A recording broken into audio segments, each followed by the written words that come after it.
Ndabasuje nshuti bakunzi b'ibiganiro dutambutsa mu buryo butandukanye, haba ibyo tunyuza kuri Facebook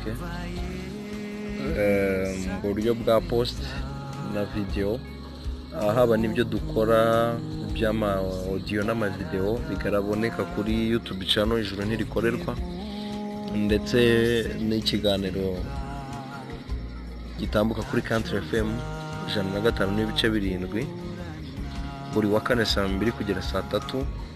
Ndabaramukije cyane mwebwe abakunda kudukurikira mwifashishije ubwo buryo bwose. Uyu munsi rero numvishe nifuje ko twaganira ku kintu cyitwa ubugingo buhoraho. Mu by'ukuri abantu bayobewe ubugingo buhoraho icyo ari cyo. Abantu ntabwo bigeze bamenya ubugingo buhoraho icyo ari cyo, ariko bituma kubwo kuyoberwa icyo ari cyo, bituma bayoberwa n'uburyo bubonekamo ndetse n'uburyo bwo kubushaka. Abantu bigishijwe ko ubugingo buhoraho buboneshwa no gukora. Mu yandi magambo, abantu bigishijwe ko ubugingo buhoraho buturuka mu mirimo abantu bakora, cyangwa se abantu bazaboheshwa n'imirimo abantu bakora. Ariko ubugingo buhoraho mu by'ukuri ni ubuzima bw'iteka. Ni ubuzima bw'iteka ariko bwo kubana n'Imana, kuko hariho n'urupfu rw'iteka. Byumvikana, hariho n'urupfu rw'iteka rwo kubana na shitani mu mubabaro, kubabazanywa hamwe na shitani, guhanirwa hamwe na shitani. Nicyo gihano. Ubwo udafite ubugingo bw'iteka, ubwo udafite ijuru, udafite ubuzima bwo kubana n'Imana, yicaranye ubuzima bwo kuzabana na shitani ariko mu gihano. Byumvikana, ubuzima bw'iteka aribwo bugingo buhoraho ni ukubana n'Imana ariko mu munezero. Ariko igituma abantu bashaka ubugingo buhoraho ni uko bafite urupfu rw'iteka. Byumvikana, urupfu rw'iteka rwazanywe na Adamu wacumuye ku Mana, ariko aruzanira inyoko muntu yose. Ubuzima bw'icyaha bwazanywe na Adamu, icyo cyaha nacyo gihita kizana urupfu rw'iteka. Umuntu wese rero aruvukana. Niyo abantu bagerageza gukora burya baba bagira ngo batandukane nabwo, batandukanye n'ubwo buzima bw'urupfu rw'iteka, ahubwo baba bifuza kubaho ubugingo buhoraho. Navuze rero nifuje ko twaza kuganira kuri icyo kintu cyo gusobanura ubugingo buhoraho icyo ari cyo. Navuze ko ubugingo buhoraho ni ubuzima bw'iteka ariko bwo kubana n'Imana. Ariko si ubwo bugingo bwo uribaza ko buboneka gute? Ndabizi abantu bafite amakuru menshi yuko babwiwe ubugingo buhoraho, y'ibyo babwiwe gukora kugira ngo babibone. Ariko ubugingo buhoraho nta kindi, ni Kristo Yesu. Kristo Yesu niwe bugingo buhoraho Imana yatanze. Kristo Yesu niwe muhesha w'ubugingo buhoraho.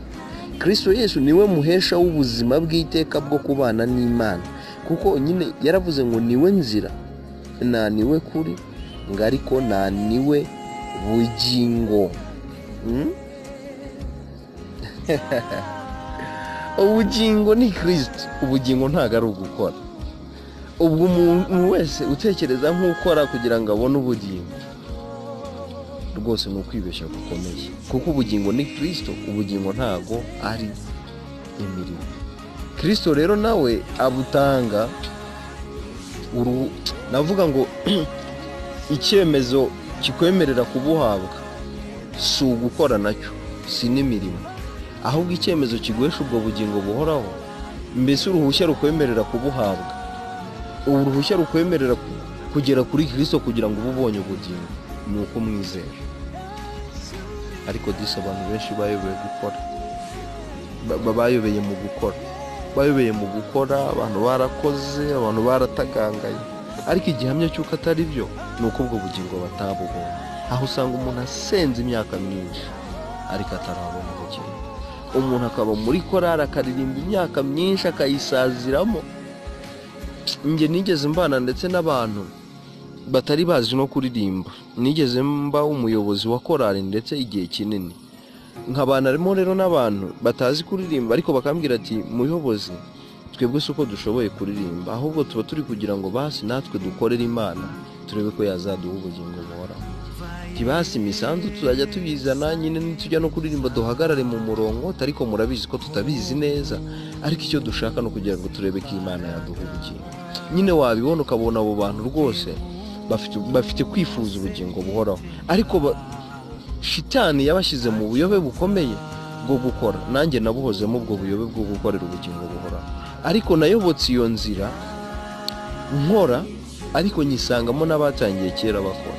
Nibyo navugaga, abantu bayimereyemo imvi ntibarabona ubugingo, abantu bamereye imvi mu madini batarabona ubugingo, abantu bamereye imvi muri korali batarabona ubugingo, abantu bamereye imvi mu butayu, baragiye amaguru yarahiye, amaguru arasatagurika, iminwa yarumye, abantu amajwi yarasaraye, yabaye ukuntu bashakisha ubugingo kubera kuyoberwa ukuri, kuyoberwa uburyo ubugingo bubonekamo, bagashakira ahantu hose. Abantu batanze ibyabo byabashize, abantu imyaka barayitanze, amafaranga barayatanze, abantu igihe cyabo baragitanze, abantu batanze ibintu byabo byinshi bibashiraho, ariko icyifuzo, umugambi ari ukugira ngo barebe ko babona ubugingo buhora. Ariko uyu mugoroba ngufitiye inkuru nziza, inkuru nziza ikumenyesha ko ubugingo buhoraho wabuze ari Kristo.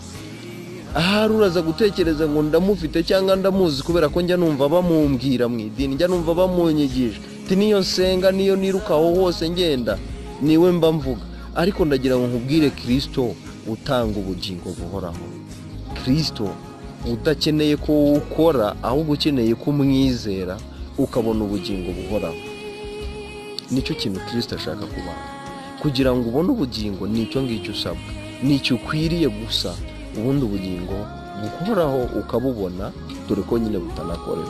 Burya nyine impamvu navuze ni abantu baba batekereza ko bafite Kristo, ariko burya sibyo. Nyine impamvu nawe wumva ushaka ubugingo kandi ukagaruka ukibeshya ngo ufite Kristo, ubwo se si igihamya cy'uko udafite ubugingo.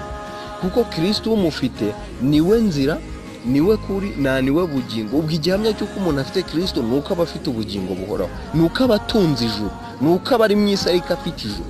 Ariko ubwo ni n'igihamya cy'uko uvuga ko afite Kristo akavuga ko adafite ubugingo, ubwo adafite Kristo. Kristo nyakuri ni ufite ubugingo. Ikimenyimenyi cy'uko udafite Kristo ni uko ujya uvuga ko upfuye warimbuka, nyamara Kristo umufite ntaga azarimbuka. Umufite afite ubugingo buhoraho, ntaga afite gupfa urupfu rw'iteka. Birumvikana cyane. Iyo uvuze rero ko ufite Kristo ariko kutazi niba uzajya mu ijuru, kutazi niba ufite ubugingo buhoraho, ni igihamya cy'uko udafite Kristo utanga ubugingo. Cyakoze ufite Kristo wigishijwe n'idini yawe, ufite Kristo wigishijwe n'ababyeyi bawe, ufite Kristo wigishijwe naho ugenda hose, bijyanye naho ufatira ibyo bintu wita iby'iyobokamana. Ariko Kristo wavuye mu ijuru, umwana w'Imana, niwe nzira, niwe kuri, niwe bugingo. Abamufite ni abafite ubugingo buhoraho.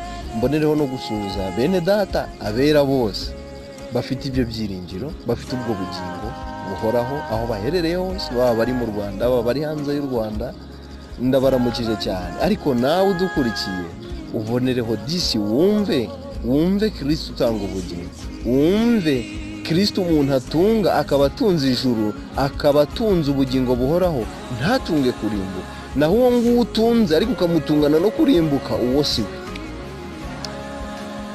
si we. Ariko n'ubugingo si gutyo, ubugingo si ugukora, ahubwo ubugingo ni ukuzera Kristo Yesu. Tuzakomeza rero tuganire, ndetse nanone ndabashimiye bazabasha gukurikira iyi video cyangwa se iyi audio. Mwese ndabaramukije cyane, ndetse nanabashishikariza gukomeza gukurikirana n'izindi,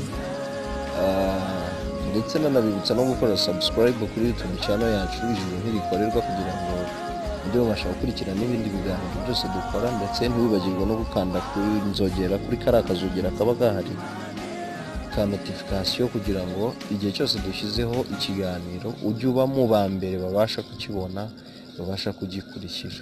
Murakoze, ariko munagisharinga nyine no ku bandi, kugira ngo iyi nkuru nziza yamamare hose, abantu bave mu rujijo, abantu babone ubugingo, dore abantu babushatse igihe kinini batabubona, nyamara Imana yo yashimye kubutanga ku buntu.